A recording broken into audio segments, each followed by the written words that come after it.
C'est la fin de la voiture électrique en Europe. Même Renault le dit. Et pourtant, Renault a tendance à dire tout ce que l'État veut qu'il dise. Et bien là, ça y est, même Renault avoue que la voiture électrique en Europe, ça devient extrêmement compliqué. Et vous allez voir dans cet article, vous allez pouvoir faire votre opinion grâce à cet article pour savoir si oui ou non vous croyez à l'avenir de ces bouses sur roues. Bonjour et bienvenue dans cette nouvelle vidéo de DME en direct. Comme toujours, si vous n'êtes pas abonné, je vous suggère de le faire et de cliquer sur la cloche pour être prévenu lorsque je sors une nouvelle vidéo. Oui, je suis un petit peu énervé, encore une fois, je suis désolé, je suis un petit peu énervé. Pourquoi ? Parce qu'on a financé à coups de milliards, à coups de dizaines de milliards, des trucs dont les gens ne veulent pas. Vous voulez une preuve ? Vous allez voir beaucoup de pays, la Norvège, l'Allemagne, la Suède, même l'Italie, qui, dès qu'on arrête les subventions de l'État, arrête de faire de la voiture électrique. Vous allez voir une entreprise, Renault, béni oui de l'État, joujou de Macron, Renault, qui se met à dire que la voiture électrique, c'est l'impasse. Mais nous, on a claqué des milliards, des dizaines, des centaines de milliards qu'on a cherchés dans les poches des Français. Des Européens même, plus large. Des dizaines, des centaines de milliards, pour rien. Uniquement parce que nos dirigeants avaient envie de faire mumuse avec l'écologie. Ils voulaient être les grands prêtres de Gaïa. Montrer que c'était des gens bien. Et comme ce ne sont pas vraiment des gens bien, il faut essayer de le montrer. Est-ce que le général de Gaulle voulait montrer que c'était quelqu'un de bien? Est-ce que Churchill voulait montrer que c'était quelqu'un de bien? Est-ce que Pompidou voulait le montrer?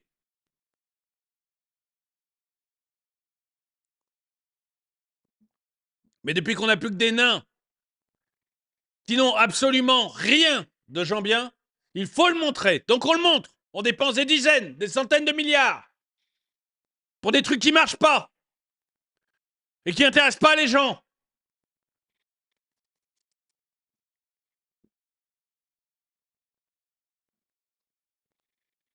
Désolé, j'ai commencé un peu fort, un peu énervé.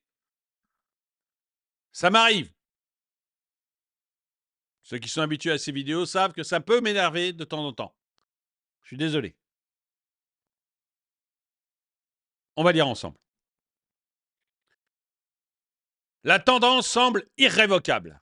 Les voitures électriques, une fois porteuses de promesses d'avenir radieux pour l'industrie automobile européenne, même pas parce qu'on allait se faire bouffer par les Chinois avec ces couillonneries. Mais bon, Renault, lui, pensait que c'était un avenir radieux. C'était le seul des constructeurs à le penser, parce que Renault... Donc les voitures électriques, une fois porteuses d'une promesse d'avenir radieux pour l'industrie automobile européenne, connaissent une chute vertigineuse dans de nombreux marchés clés du continent. Les déclarations récentes de Thierry Piéton, directeur financier de Renault, soulignent cette réalité amère. Oui, parce que même eux, maintenant, sont obligés d'avouer la vérité. Les ventes de véhicules électriques peinent à suivre le rythme effréné de leurs homologues hybrides, qui, eux, se taillent une part de marché croissante. Les chiffres parlent d'eux-mêmes. En Allemagne, en Norvège, en Suède et même en Italie, les immatriculations de voitures électriques neuves sont en déclin. Même un géant de l'automobile comme Renault ne peut échapper à cette tendance, ne vendant que 10% de ses voitures en électrique. On a voulu vous faire croire que l'électrique c'était merveilleux. Vous écoutiez la presse mainstream, vous écoutiez Emmanuel Macron, vous écoutiez Renault, vous écoutiez tous ces gens-là. On avait l'impression qu'on ne vendait plus que ça. La réalité, même Renault ne vend que 10% de ses voitures en électrique. Je vous l'ai dit, l'électrique, ça va rester un truc réduit, petit, un marché alternatif. Votre seconde bagnole, peut-être. Après tout, pour une seconde bagnole, c'est très bien.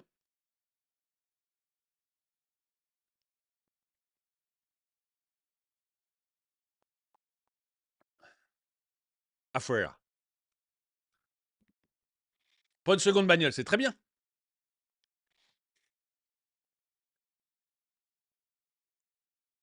Mais ça restera anecdotique. On a voulu vous faire croire que tout était électrique. Hein, quand je faisais des vidéos sur l'électrique, les gens me disaient, mais François-Xavier, franchement, tu t'énerves pour rien. Comme si je m'énervais dans mes vidéos. François-Xavier, tu t'énerves pour rien. La voiture électrique, c'est l'avenir. On ne vend plus que ça. 10%. Vous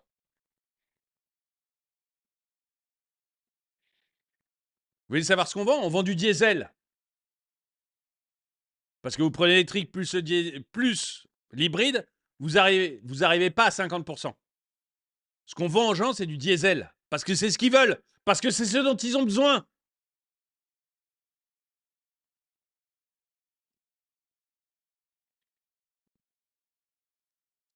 Je continue. Même un géant de l'auto... Excusez-moi, je remercie Pascal. Désolé. Je me suis tellement énervé, Pascal, je suis désolé. Je remercie Pascal qui m'a envoyé l'article qui me sert pour faire cette vidéo. Merci beaucoup, Pascal. Donc, excusez-moi. Les chiffres parlent d'eux-mêmes. Non, ça j'ai déjà dit. Même un géant de l'automobile comme Renault ne peut échapper à cette tendance, ne vendant que 10,5% de ses véhicules en électrique, tandis que les motorisations hybrides représentent déjà 36,5% de ses ventes en Europe. Vous faites l'addition, ça fait 47%. 53% des bagnoles sont des diesels. Diesels qui sont non seulement taxés par l'État, parce qu'il y a des malus, mais qui ne sont pas financés par l'État. Donc des bagnoles qui rapportent de l'argent à l'État et qui ne nous en coûtent pas à la collectivité. Ben, malgré ça, on a des charlots qui décident de subventionner à mort des trucs dont les gens ne veulent pas. Parce que malgré les taxes et les bonus, les taxes d'un côté, les bonus de l'autre, les gens préfèrent les bagnoles qui sont taxées que les bagnoles qui sont bonusées.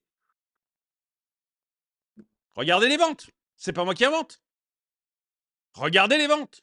Demandez-vous une seconde s'il y avait 0 bonus et 0 malus. C'est-à-dire que si l'État nous foutait la paix, qu'est-ce qui se vendrait? Vous auriez 1% de véhicules électriques. 1%.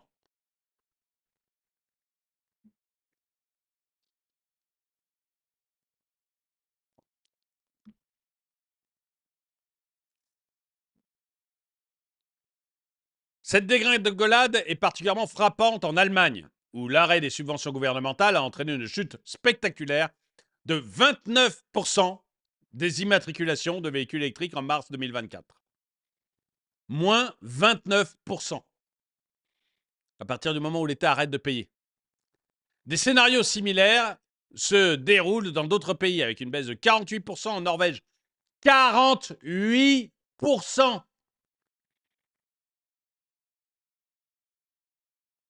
33% en Suède et 34% en Italie, où les politiques publiques tardent à favoriser l'électrique du parc automobile. Favoriser, ça veut dire payer. Mais cet argent, il ne sort pas, c'est pas de l'argent magique. Il sort de vos poches.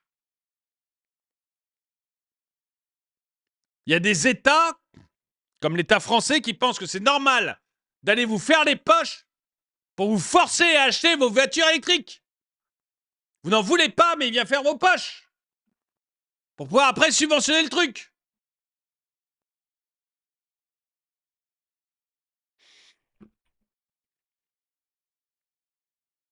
Dans ce contexte, ce sont les hybrides qui semblent remporter la mise, affichant une croissance à 2 chiffres dans plusieurs pays européens. Hybrides qui n'ont aucun intérêt au point de vue CO2, hein, ça a été démontré par la Commission européenne, donc, enfin par une étude de la commission, pas de la Commission, mais du service scientifique de la Commission européenne, qui dit que les hybrides, ça n'a aucun intérêt au point de vue carbone. Aucun. J'ai fait une vidéo là-dessus. Donc dans ce contexte, ce sont les hybrides qui semblent remporter la mise, affichant une croissance à 2 chiffres dans plusieurs pays européens.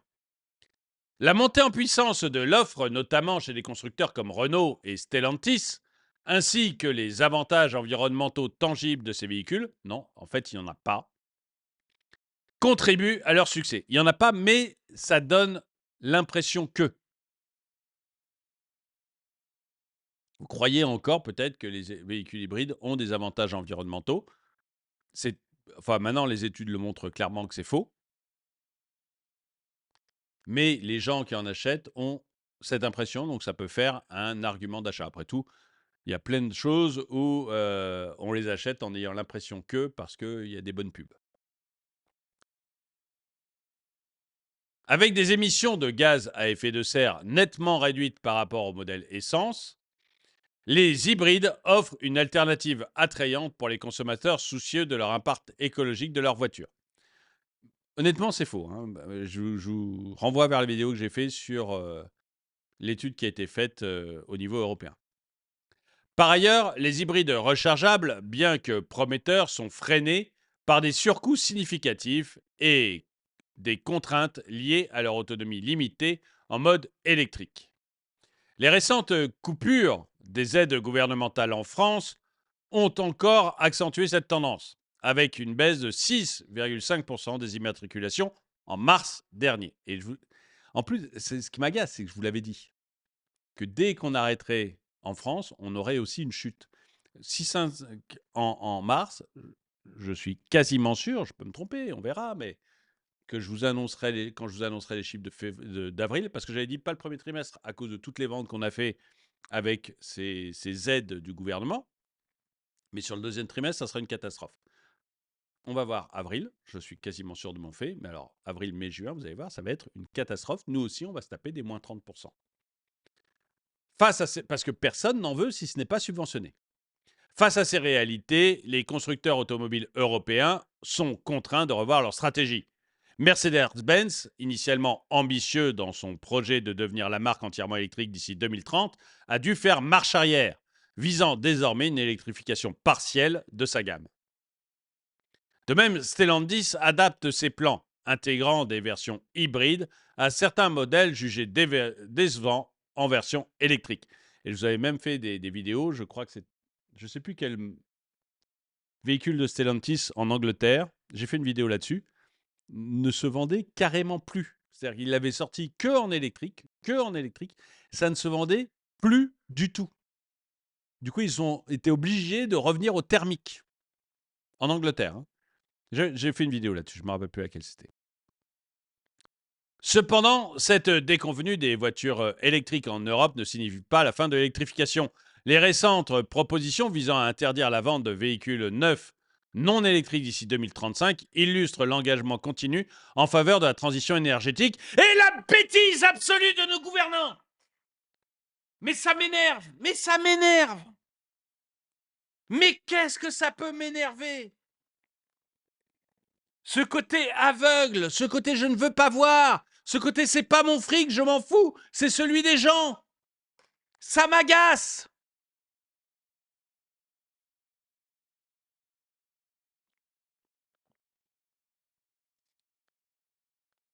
On fait des lois stupides. La fin du véhicule thermique neuf à partir de 2035, une loi totalement stupide. On l'a fait dans un but totalement idéologique. Sans aucune étude d'impact, c'est pas moi qui le dis, c'est le patron de Renault. Sans aucune étude d'impact, c'est pas moi qui le dis, c'est tous les champions de l'énergie, tous les énergéticiens qui nous disent qu'on ne pourra pas, on n'aura pas assez d'électricité pour les charger. Sans aucune étude d'impact, on passe des lois imbéciles. Tout ça pour avoir l'air de gens bien, alors qu'on n'est pas une personne bien. Une personne bien, elle ne cherche pas toute sa vie à essayer de montrer que c'est une personne bien. Elle l'est, c'est tout. Quand vous avez des gens comme ça qui essaient de vous faire du virtue signaling à chaque discours,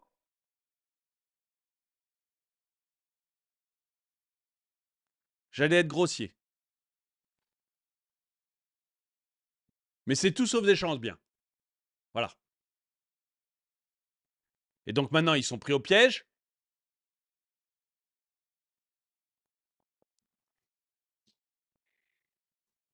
Maintenant, ils sont complètement pris au piège. Ils ne savent plus comment rétropédaler. Donc, ils nous envoient dans le mur bien comme il faut, sans arriver à rétropédaler. Parce que non seulement ce n'est pas des gens bien, mais en plus, c'est des gens nuls. Cependant, ces objectifs ambitieux se heurtent à des obstacles considérables. Le réel! Oh non, la chien, je me serais énervé sur cette vidéo. Le réel! Notamment en termes de capacité d'acceptabilité sociale et de capacité industrielle, comme le souligne la Cour des comptes européenne. J'ai fait une vidéo là-dessus. Qui juste, c'est pas possible. Capacité industrielle, en construction de batteries, on n'y arrivera pas. Et encore, vraiment, la Cour des comptes est soft, hein, parce qu'elle dit, voilà, en construction de batteries, on n'y arrivera pas. On présente 10%, la Chine représente 80%, donc c'est eux les chefs. Et on a en matériaux, cuivre, etc., on n'y arrivera pas non plus. Cour des comptes européenne. Alors on pourrait rajouter, parce que les énergéticiens avaient déjà fait des bilans, en disant, de toute manière, même si on est arrivé à les fabriquer, on ne pourrait pas les charger.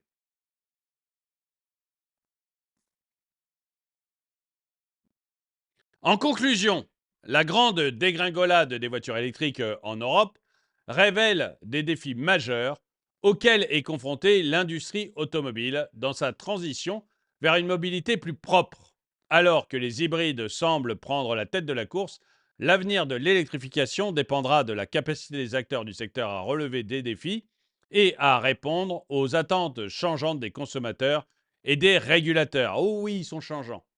Le consommateur, il n'a pas une attente changeante. Le consommateur, il est clair. Si l'État me paye ma bagnole, je veux bien une voiture électrique. Dès que l'État arrête de me payer ma bagnole, j'en veux pas. Le consommateur, il est clair. Il veut bien si on lui paye. C'est le régulateur qui n'est pas clair. Parce qu'il se donne des objectifs totalement irréalistes. Totalement irréalistes. Et comme il est totalement incompétent, il n'est pas capable, après, de faire machine arrière. C'est lui qui est changeant. Il pique de l'argent dans la poche j'allais dire de ces sujets, mais des citoyens. Il pique de l'argent dans la poche des citoyens pour promouvoir ses couillonneries, mais au bout d'un moment, il n'y a plus d'argent. Du coup, il est obligé d'arrêter. Un truc qui marche, vous n'avez pas à le subventionner. Un truc qui marche, ça se vend. Est-ce qu'on a déjà subventionné l'iPhone? Est-ce qu'un État a déjà subventionné un iPhone?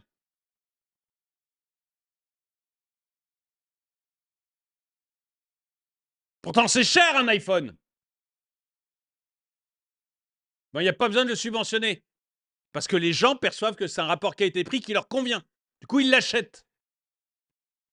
À tort ou à raison, je ne sais pas s'ils ont raison ou tort, mais peu importe. Les gens trouvent que c'est un rapport qualité-prix qui leur convient. Alors ils l'achètent et on n'a pas besoin de le subventionner. On ne subventionne que les trucs qui ne marchent pas. Ben dites-moi si vous êtes d'accord avec moi. Dites-moi si vous pensez que, au moins, le point positif de cet article, merci encore Pascal de me l'avoir envoyé, le point positif de cet article, c'est que ça montre la couillonnerie de la voiture électrique et le fait qu'on est peut-être, sur la fin de ces couillonnades. Et qu'on a beaucoup de pays européens, hein, je rappelle quand même l'ensemble des pays européens qui ont mis fin à ces couillonnades. L'Allemagne et une chute de 30% des ventes. La Norvège et une chute de 48% des ventes. La Suède et une chute de 33% des ventes. L'Italie et une chute de 34% des ventes. La France, pour l'instant, on est à 6% de chute. Donc, est-ce que vous pensez que ça y est, on arrive au bout de ces couillonnades? Ou est-ce que vous pensez que les gouvernements vont se relancer dans ces délires à la fois inutiles et chers et continuer à venir pomper du fric dans nos poches? Merci d'avoir regardé cette vidéo. Mettez-lui un pouce vers le haut, commentez-la, partagez-la. Si vous voulez aider la chaîne, allez sur la boutique DME. Et moi, je vous dis à très bientôt.